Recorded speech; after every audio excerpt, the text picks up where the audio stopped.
तर तुम्हाला सुद्धा माहिती पाहिजे असं मार्केट पॅनिक आहे किंवा मार्केटमध्ये टेन्शन वाढलेलं आहे, तर हे माहिती करण्यासाठी आपल्याकडे एक खूप सुंदर इंडिकेटर असतं, त्याचं नाव आहे इंडिया विक्स.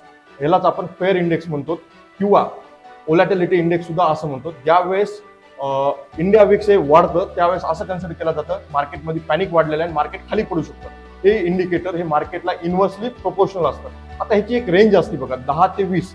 जर इंडिया विक्स हे 20च्या खाली असं आणि 10 किंवा 20च्या मधात असं, तर मार्केट हे काम आहे आणि मार्केट खूप शांत प्रमाणात चाललेलं आहे असं कन्सिडर केलं जातं.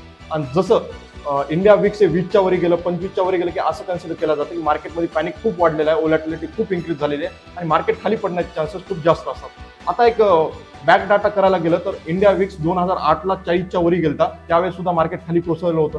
त्यानंतर कोरोनामध्ये इंडिया विक्स कोरोनामध्ये 80च्या घरात गेलता, त्यावेळेस सुद्धा मार्केट खाली पडलं होतं. आणि ज्यावेळेस सुद्धा जिओपॉलिटिकल टेन्शन येतात किंवा मार्केट खाली पडण्याचे चान्सेस असतात, तर विक्स वाढतं. आता ह्याचा डायरेक्टली परिणाम कोणावर होतो माहिती आहे का? ट्रेडरवर. विक्स वाढलं की ऑप्शनची प्राइस सुद्धा वाढत असतात आणि विक्स खाली गेलं की ऑप्शनची प्राइस सुद्धा खाली होत असतात. थँक्यू.